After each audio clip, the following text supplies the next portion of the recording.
Hello to all of you. I'm Rebecca Sweeney, Senior Director of Programs and Policy here for the Wisconsin Cheesemakers Association.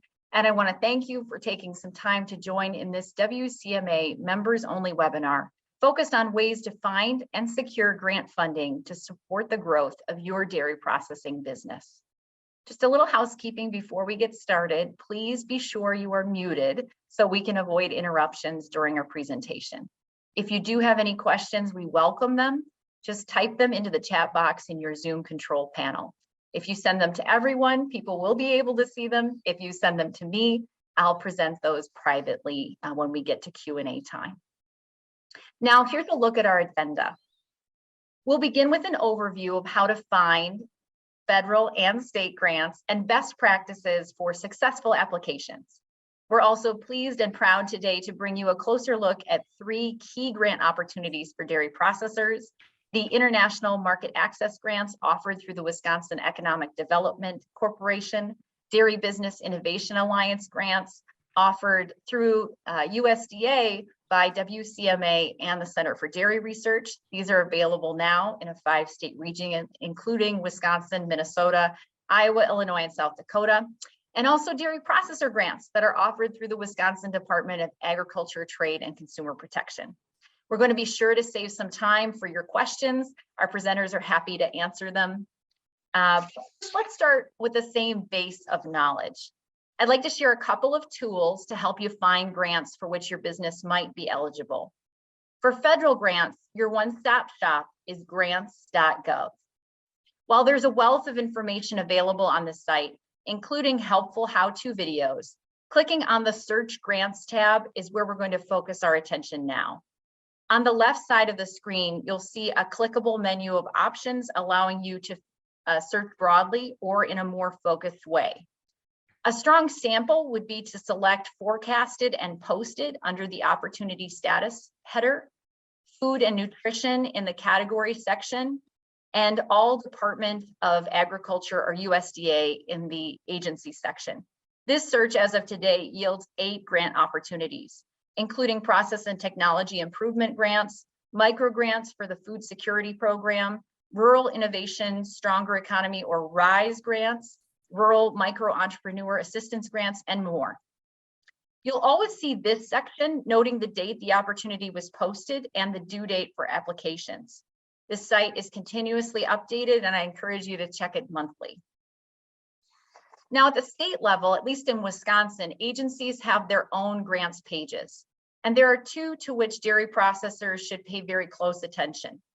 From the Wisconsin Department of Agriculture, Trade, and Consumer Protection's homepage, which is datcap.wi.gov, either click on this button, which promotes grants and funding, or navigate to the Programs and Services drop-down menu and click on the item labeled Grants or Other Funding Opportunities.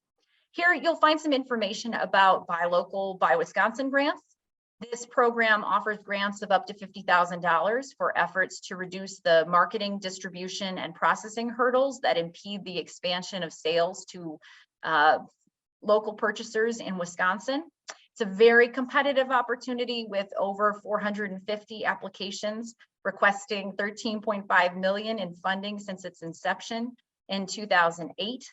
Of those applications, 76 have been funded, totaling $2.1 million in support. So again, just want to highlight that that's a very competitive program, but if you are selling to local purchasers or want to, it's one you should consider. You're also going to find information about dairy processor grants on this page and export expansion grants. We're going to have a guest speaker from DATCAP talking about those dairy processor grants in a moment, so stay with us on that. I want to also encourage you to regularly check WEDC, WEDC.org, to find grant opportunities available through the Wisconsin Economic Development Corporation. While we are going to feature the International Market Access Grant Program in this webinar, WEDC offers a multitude of supports. Navigating from the home page, if you click on the Business Development tab, you'll find a searchable menu of grants and tax credits. You'll want to pay special attention to opportunities in rural prosperity and export categories. And when you find a grant application opportunity that interests you, you're going to want to prepare a winning application. That's what we'll talk about next. We want to talk about best practices for grant application, and we're going to begin with the basics. First, you'll want to carefully read the request for applications or request for proposals, sometimes called an RFA or an RFP, and determine whether your business is truly eligible. If you have questions about that critical step, you should reach out to the grant's primary contact. And then you'll want to check the application deadline. Be certain you can meet it before you start your writing process. While application deadlines are sometimes extended, you should never ever plan for it. Keep in mind that a completed application will sometimes also require a business plan or quotes on the costs of projects or equipment. So make sure that you can provide those by the required deadline as well. And then you'll want to dive a little bit deeper into your research. Consider the agency to which you're appealing and its stated goals and guiding principles that are often found on its website.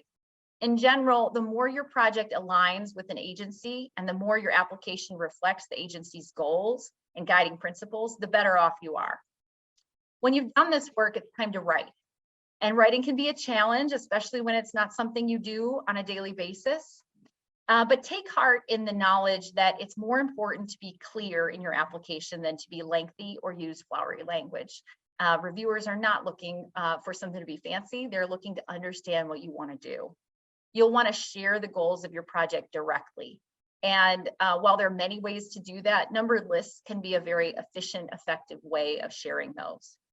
You'll also want to detail your expected outcomes, keeping in mind that you should set forth SMART goals. So that means specific, measurable, achievable, realistic, and timely goals and outcomes. I think sometimes the most challenging of these can be measurable, right? Unless you are saying that you are adding jobs or you are growing your revenue, you'll have to find a way to measure the impact of your project before you write that grant application. Make sure that your writing speaks to all of the required elements of the RFA and consider echoing keywords and phrases, again, to demonstrate that alignment. When it comes to a project budget, some RFAs will feature like a fillable table, all right? They'll make your job easier, but others will request a narrative.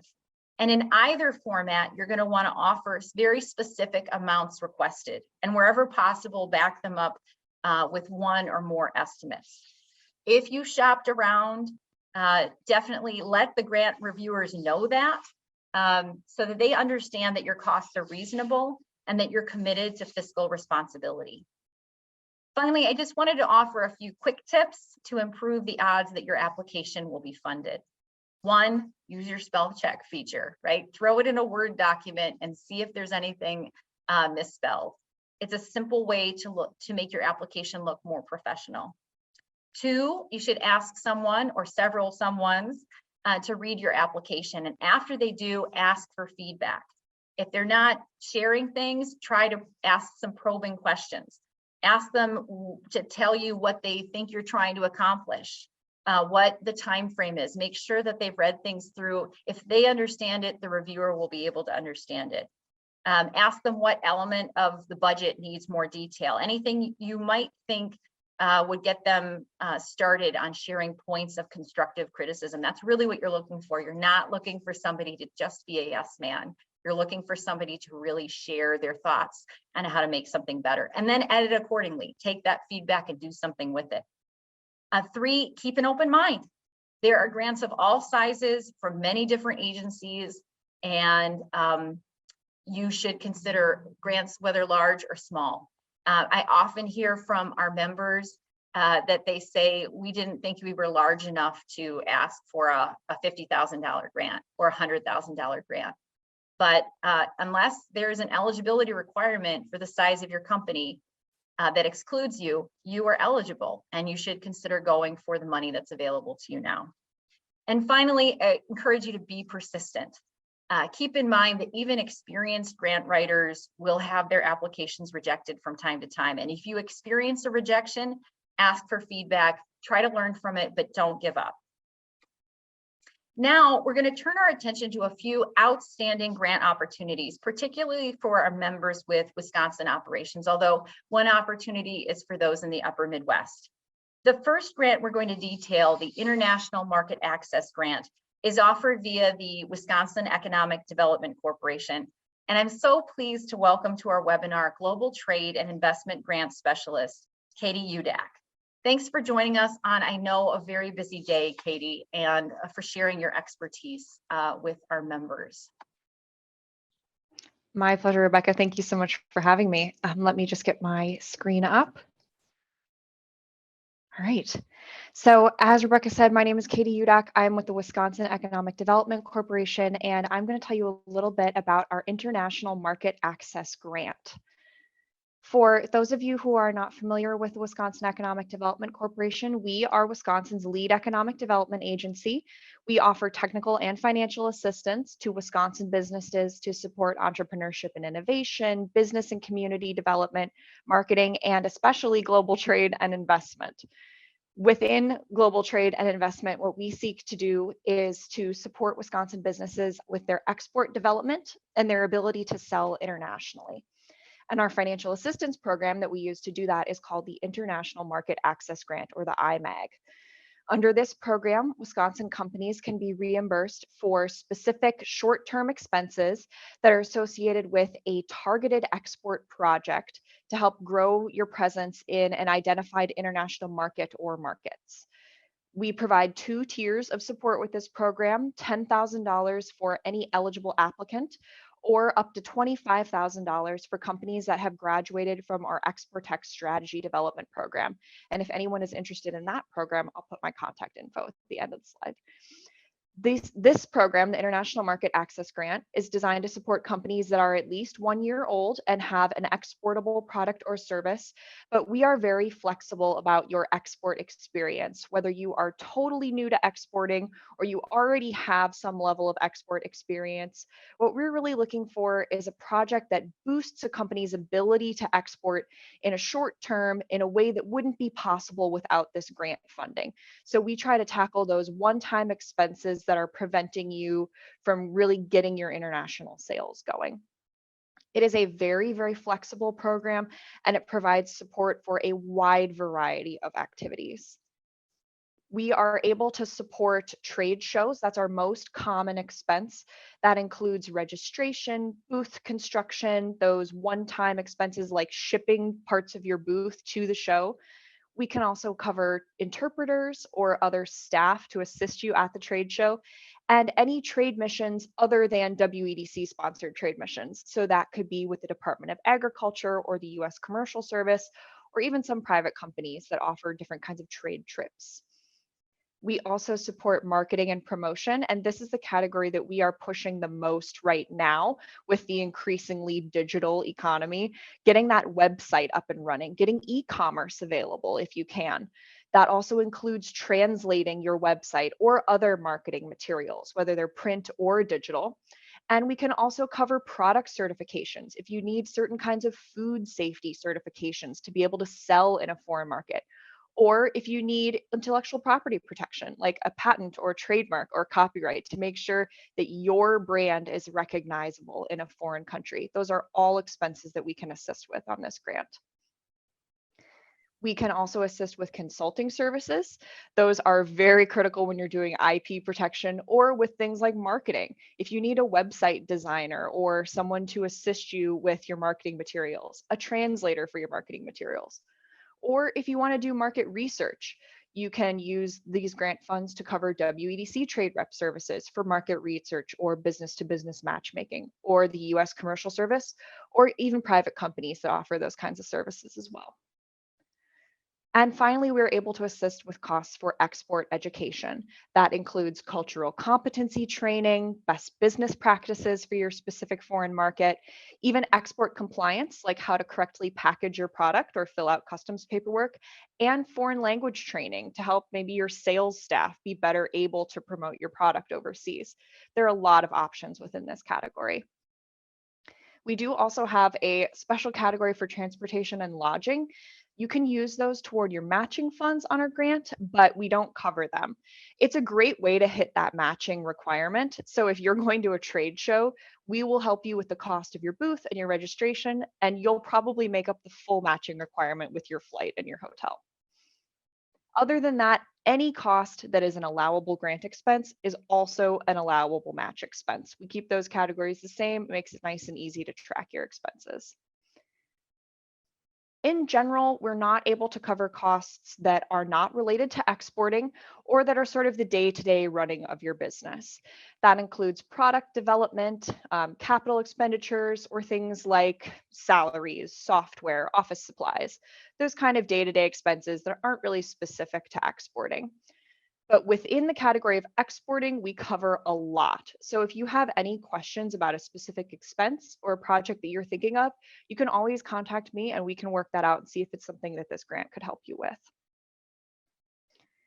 If you are interested in this program, you can contact me to get a link to our Network Wisconsin portal. We're very excited to be offering this application through an online portal for the first time this year. I can get you set up in the portal, and I can also get you added to our rollout list for when we launch the application this summer. We're predicting sometime in July. You'll complete the application entirely through the portal. I am happy to assist you at any point in that process while we get that application rolling. We will open the window this summer. As I said, you can start that project as early as 6 weeks after you apply. So if you have something that's time sensitive or long term, you could get started on your 2023 grant as early as September or October and have all the way until December 31st of 2023 to work on that project. As I mentioned before, you can apply for up to $10,000 as long as you're eligible for the program. Or if you've graduated from Expert Tech, you can apply for up to $25,000. We do offer this grant on a reimbursement basis. So you would spend the money up front, collect appropriate documentation, invoices for all your expenses, and then send them to us to be reimbursed. There's also a 30% cost match with this grant. So if you're awarded the full $10,000, you would need to spend an additional $3,000 out of your own budget that we would not reimburse for. So a total project budget of $13,000. And like I said, you can use transportation and lodging toward that 30% match, especially if you're doing something particularly expensive like a trade show. That's a great way to hit that 30%. As Rebecca mentioned, budgeting realistically is important. We want you to be able to use all of the funding. So if anything changes at any point in your project, you can always give me a call and we can work on a strategy together. I'm going to put up my contact information. I understand we'll have some time for questions later at the end, but I'll put my phone number and my email here. You can send me an email to be added to the list for the 2023 IMAG rollout. I'll make sure that you get access to the application. Or if you want to set up some more time to talk about this grant in more detail, I am always happy to do that. I've also put up some information about our trade team. So if you have country specific questions and you want to reach out to them directly, you are welcome to do that. Thank you, Katie. I wonder if you'd be willing to field just 2 quick questions from the chat that immediately came up.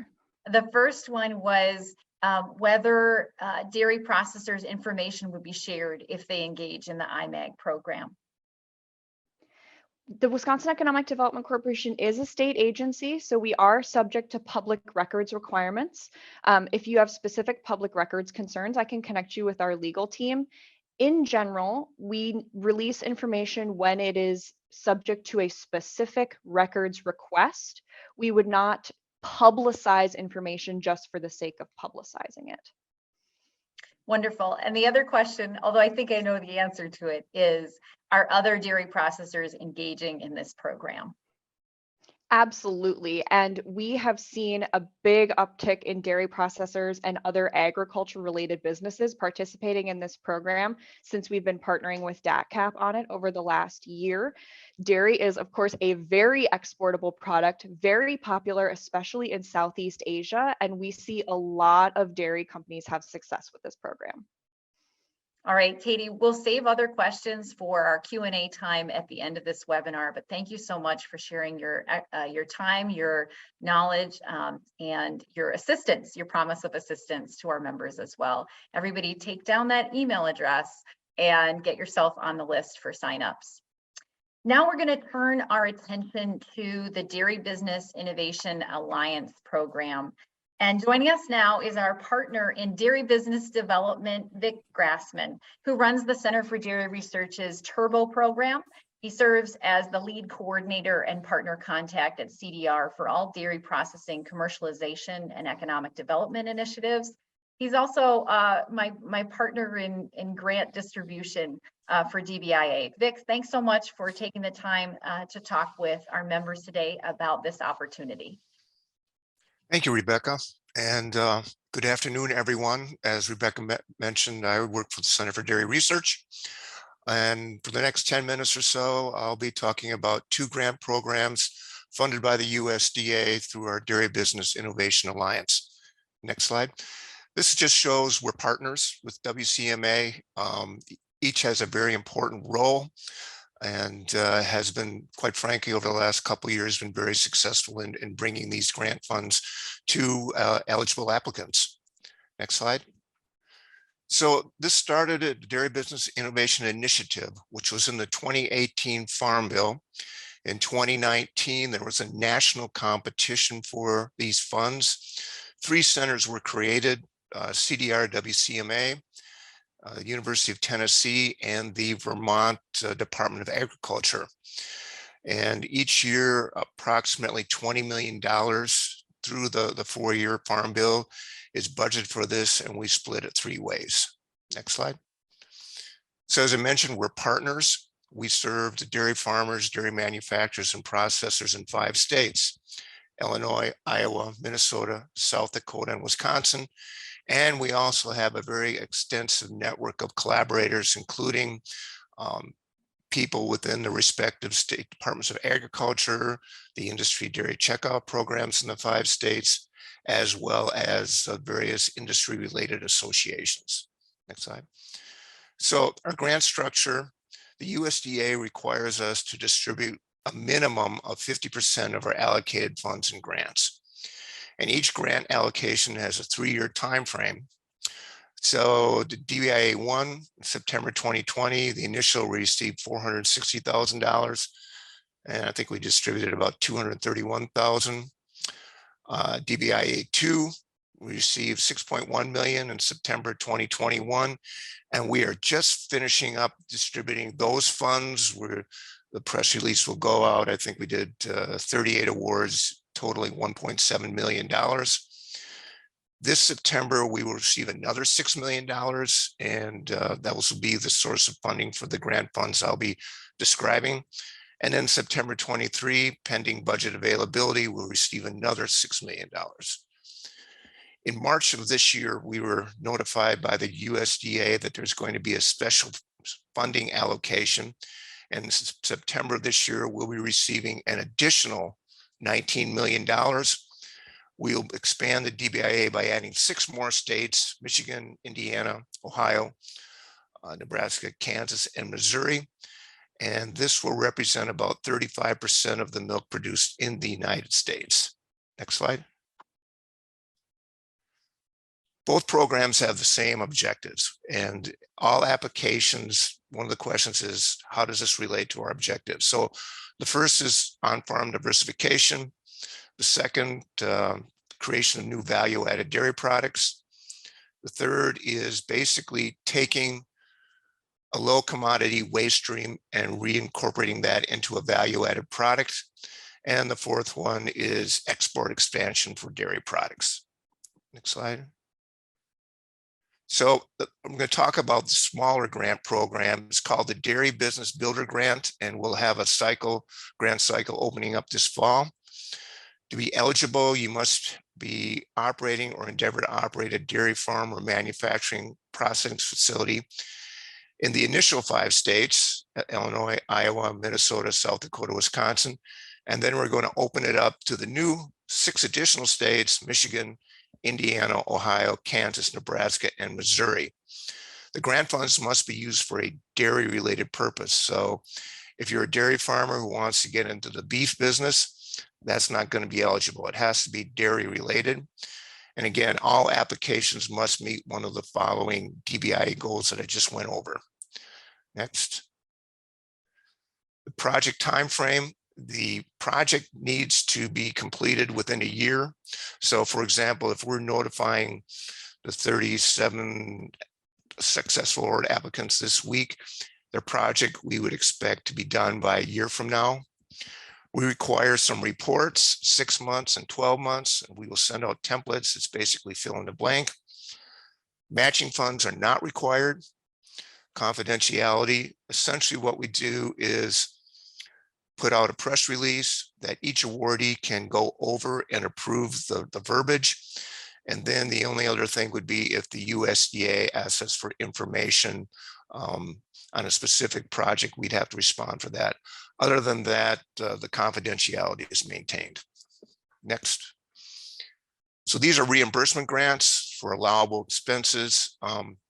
Essentially, we would send an awardee a letter saying these parts of your application are eligible for reimbursement.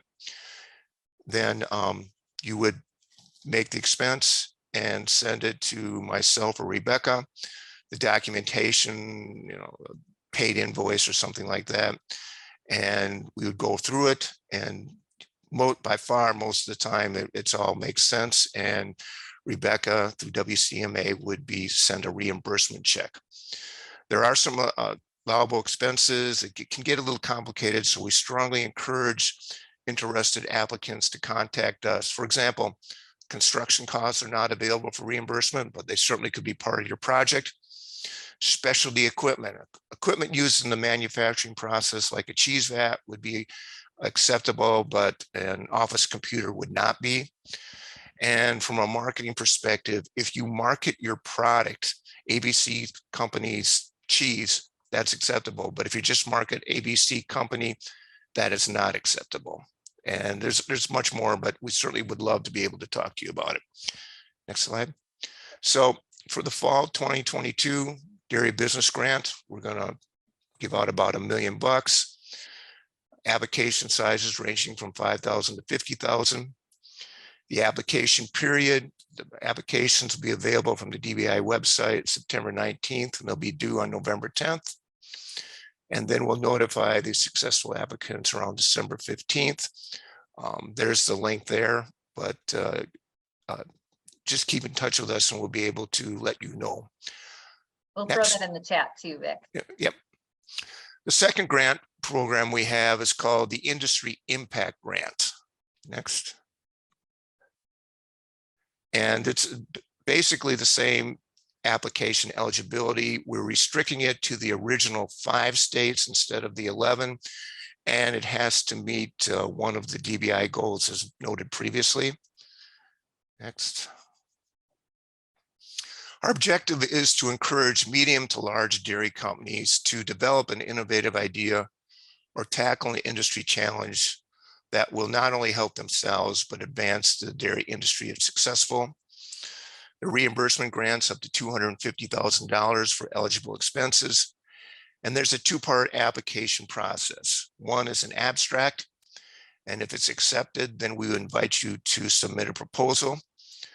One of the primary eligibility criterion is that if you do research or whatever you're doing in this application, you must share the results to the industry as a whole.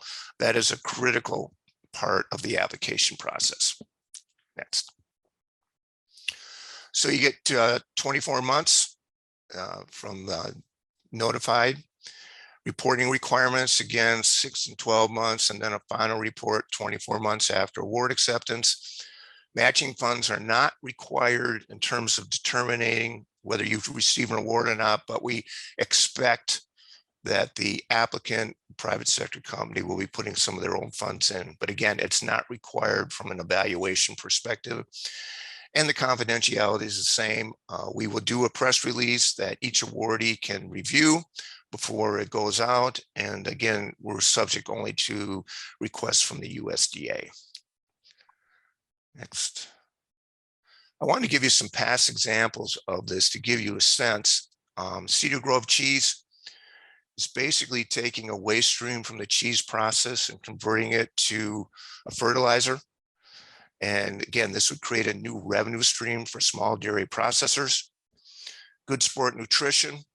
If you look up Good Sport, that's literally their product, but they're taking a dairy ingredient, essentially whey, and developing a product that is an effective hydration for people working out before, during, or after the exercise. It's creating a new market niche, and we're supporting their marketing efforts to get this into the public awareness.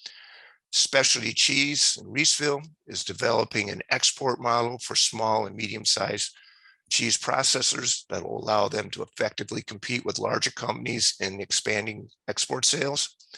And Milk Specialties is essentially taking a commodity level waste stream from the cheese making processes and then putting it into nutritional things for animal feed to, again, create a higher value added product.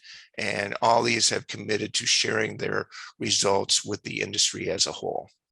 This is a great example too of the kind of details that we would, high level details that we would share broadly in an announcement, either for the business builder program or for the industry impact program. So we'll have about $1 million, ranging from 50,000 to 250,000. The abstract application period is July 11th through September 14th this summer. And if selected, we would encourage you to submit a 5-page proposal due November 3rd.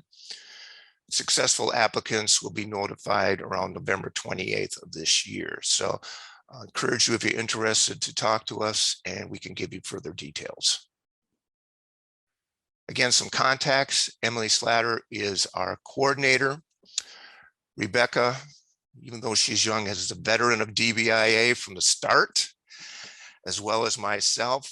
Any of us would be happy to talk to you and fill you on the details of this program. And if you're interested, I strongly encourage you to use the link below, scroll down to the bottom of the page and get on our email list. And then you'll be available for all the updates and et cetera. So. Thank you, Vic. Fantastic job giving that overview so quickly. There's so many great details available on the website too. And Vic and I have engaged in longer form grant webinars on these topics as well, and we'll be doing them again for these cycles. So if you want more will be available to you. Now we want to take a closer look at the Wisconsin Department of Agriculture, Trade and Consumer Protection's Dairy Processor Grant Program, infused this budget cycle with more funding than ever before. And here to share information about this opportunity is grant specialist Ryan Dunn. Ryan, thank you so much for taking time to join us.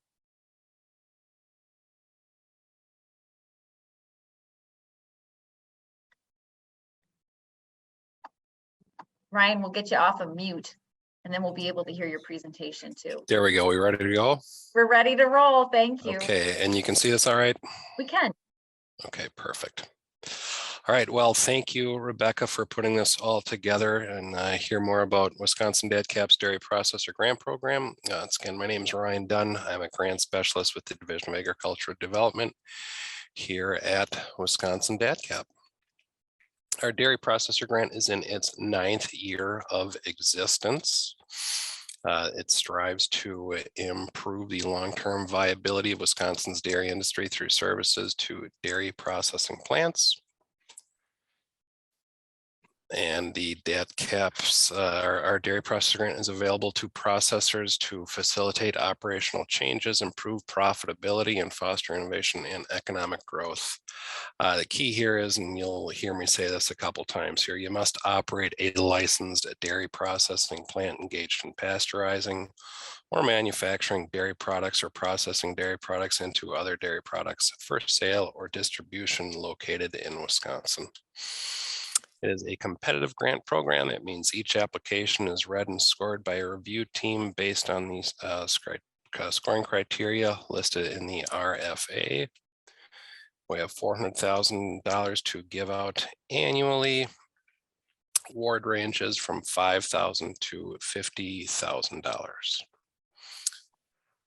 Projects must focus on at least one of the following: dairy plant expansion, dairy plant modernization. So we're talking about efforts there to provide assistance with professional service costs related to siting, engineering, design, layout of new facilities or production lines, dairy processing innovation, food safety or audit assistance. So it could be consulting services to help pass a food safety audit or certificate needed to meet a market requirement, and dairy plant staff training or workforce development. So training or plant staff on food safety requirements, new technology, assistance for related professional services and consultants, just developing new processes, wastewater treatment or handling, new uses for whey or other product or process innovations. Whey has been a popular topic lately, and we've seen a couple of projects come through for that, as well as efforts to improve or enhance staff retention, training, supervisory skills, and knowledge. In terms of being eligible, again, you need to operate a licensed dairy processing plant, which is engaged in pasteurizing or manufacturing dairy products or processing dairy products into other dairy products for sale or distribution, which is located in Wisconsin. Project needs to make operational improvements, improve profitability, and or involve a new process or innovation. Cannot have any outstanding state penalties or violations, and you must be in good standing with the Wisconsin Department of Financial Institutions.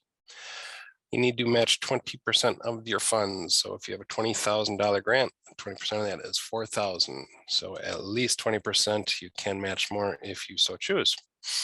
You cannot apply if you have an open dairy processor grant. In terms of eligible expenses, operating expenses, which are directly related to the grant project, including expenses for salaries and wages, contract and consulting services, and travel. Reimbursements must follow state rates. Training costs to improve employee skills, such as food safety, skills for operating new technology, or managerial training. The equipment rental, or the purchase of supplies wherein the full value is ordinarily depreciable within 1 year and costs less than $5,000 per item. And that $5,000 is something to keep in mind as we move into our ineligible expenses. But real quick, we've got real estate purchases, repayment of loans, mortgages, equipment purchase of $5,000 or more per item, construction or capital expenses, legal fees, and advertising expenses. In terms of the equipment purchases, that's always going to be a big one for us, and we get a lot of questions about that. We can't have anything, the grant cannot pay for any expense which is more than $5,000 or more per item. So that also includes any matching funds. So if you apply for a piece of equipment where the grant covers $4,000 and you're going to match $4,000, that totals $8,000, which is more than $5,000, therefore making it ineligible. So it's important to think of ways around that. All right, and you got to get creative with how you're applying for the grant. So you can apply for salaries for the grant to help offset the cost of the equipment. So you'd pay yourself a salary, sort of free up some expenses.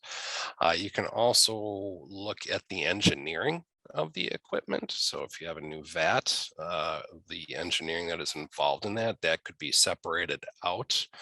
And that would be something you want to work with your vendor, but we're always looking at creative ways to get around that, the actual equipment expense. Here's a brief history on just a few of the just last 5 years, the applicant history. You see the amount of applications we've had, the total amount requested, and then funded applications. Reminder, in from 2018 through 2021, we had $200,000 to award, and then we had $400,000 to award in 2022. And we took more applicants on with a higher request amount as well. In terms of the timeline, you can see this here, but I will mention that this is specific to fiscal year 2022 only. Exact dates do vary from year to year, but this past year, November 2021, we released the RFA and the application. We had applications due to us in early January, notified applicants in the middle of February, and projects are underway. They were able to start April 1st. We are contemplating an earlier timeline for fiscal year 2023, but more information will follow on that. In terms of expectations, once you receive a grant, contracts, nothing is final until both parties have signed the contract. Projects may not begin until DADCAP signs and returns the contract. So again, projects can't begin until we sign and return the contract. This means any expenses incurred before the contract is executed are not eligible for reimbursement. It's a reimbursement-based grant, so payments will be made following receipt of invoice documenting expenses incurred by the grantee and must be in line with the approved budget. 20% of total grant funds will be retained until final report is submitted.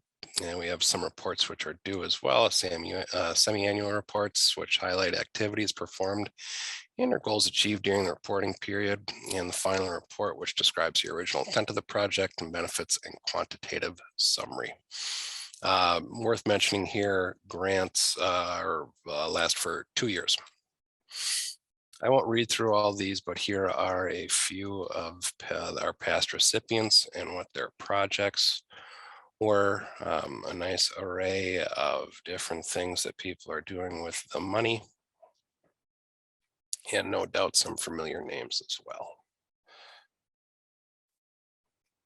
But just moving on once more. For more information, check our website. Rebecca showed you where the website was and the specific information is contained. You can contact me or Nora Monson. The emails are listed there. Make sure you read and reread the RFA. Fill out the application form from our website. Your RFA is really going to be the instruction guide with the entire grant process. That's not just for DADCAP's dairy processor, but any grant you look at, you want to make sure you really dig into that and get into the details. So that is all I have, and I will stop sharing now. Well, thank you so much, Ryan. This is a fantastic opportunity for dairy processors in Wisconsin. And as your slide showed, quite a few WCMA members have already engaged in this. We would love to keep growing this program.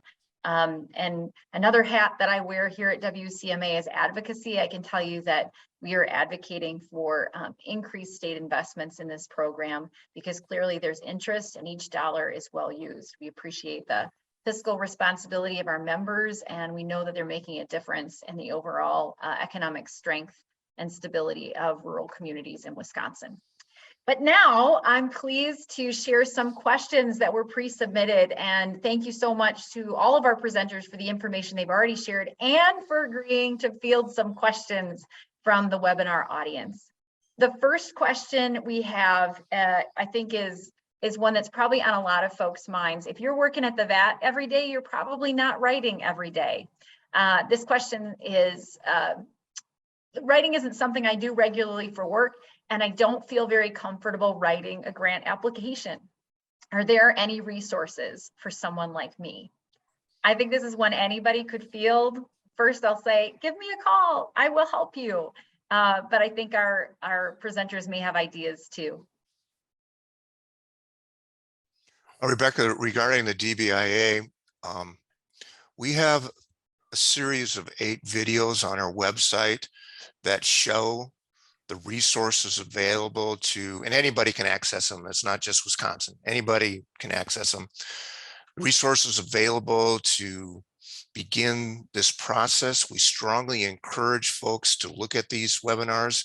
For example, the Small Business Development Centers supported by the SBA can give free services. They're available in every state, and all you have to call them and make an appointment, and that resource is available.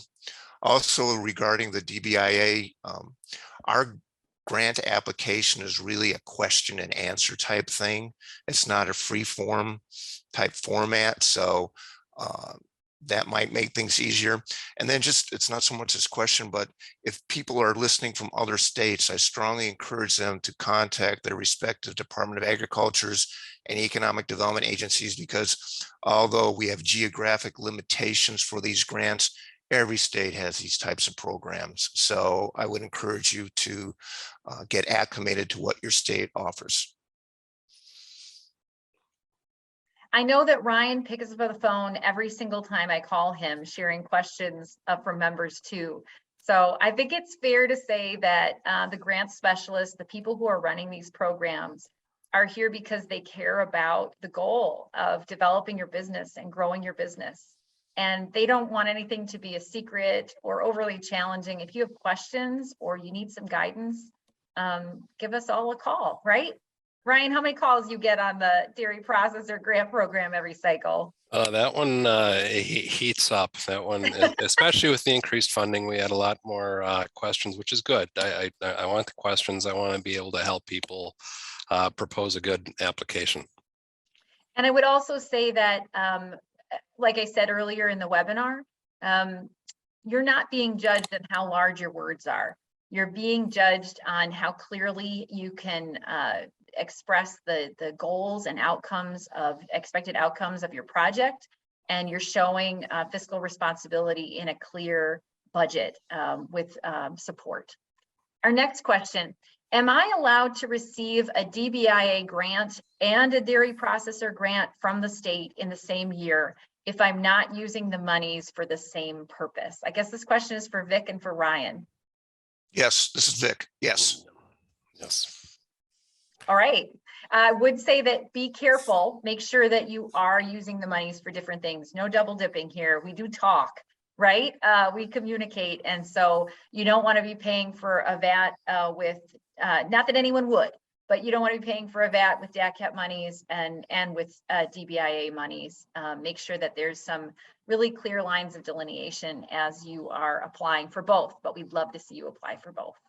Yeah, a really good example would be the equipment limitations for the DATCAP funds, whereas we do equipment all the time for DBIA. So there's some complementary resources there. Right. You could perhaps get some support for consultations and for planning from DATCAP, and then you could get some help from DBIA for equipment purchases and execution. Another question that was pre-submitted, and then folks will move on to questions from the chat. So feel free to send those to me and I will present them anonymously. But our final question that was pre-submitted: I'd like to offer more employee trainings. Are there any grants for things like this? Certainly our grant covers things along those lines. So that's something to keep in mind when you're looking for other trainings.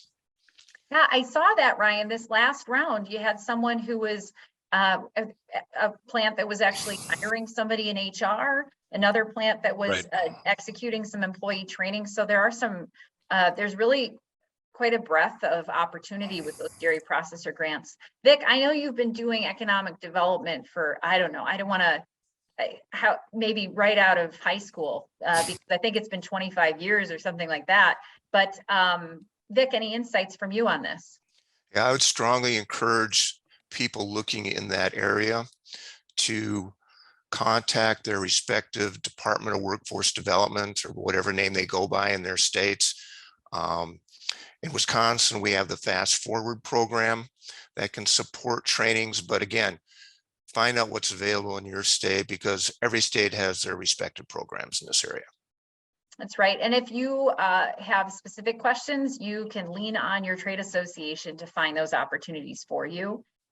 We connect our members with employee training grants in all sorts of states, coast to coast. Wisconsin's in our name, but we are operating everywhere in the United States now. So don't hesitate to ask this question directly. If you have an idea for something, we're here to help you make that work. Now we're going to move on to questions from the chat, and I have one that I think is specific to Katie. So Katie, if we operate a processing plant in Wisconsin, but our parent company is headquartered elsewhere, can we still apply for IMAG? Yes, companies that are headquartered outside Wisconsin but still have operations in Wisconsin can still qualify. As long as the operations that are in Wisconsin are significant and are export related, generally those companies do qualify. We also have a cost input tool that I can use if you want to, I can send you if you want to. My email was up on the previous slide. We can get into the details of specific eligibility using that tool if that's something you're interested in. That's great.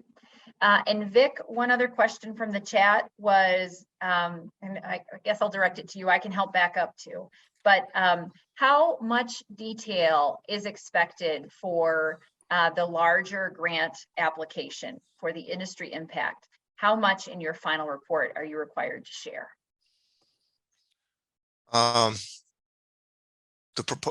Relative to the proposal, it's a 5-page proposal. It's literally, we list a bunch of questions, and if you answer the questions, that works.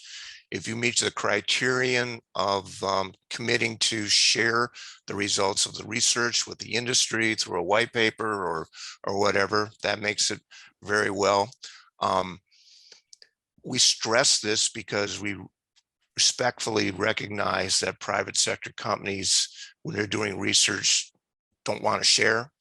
But please understand that these are federal funds. So we have to show the USDA that our programs are benefiting not only the successful applicant, but for the industry as a whole. That's right. Well, I think that is a solid answer to that, our final question. So I just want to wrap by expressing gratitude for everyone who presented and everyone who joined us today. And as we draw this program to a close, we also want to invite you to join in our next WCMA members only webinar that will be in June. We'll focus on insights on the U.S. Occupational Health and Safety Administration's new local emphasis program for food processors. OSHA will soon be conducting randomized inspections in an effort to reduce the rate of serious worker injuries on the job. And we're going to detail what they're going to be doing and what you need to know, both to protect your workers and to meet criteria. We're focusing on machine guarding, the control of hazardous energy, and also employee training. So you can learn more about that topic and register now at wischeesemakers.org. But for now, also be thinking about grant opportunities and how they can grow your business. Don't be intimidated by forms. They're there really to guide you through the process, and make sure you're using all of us as resources. We want to help strengthen, stabilize, and grow your dairy processing business. Thank you all for joining us and for your engagement with the Wisconsin Cheesemakers Association. Have a great day.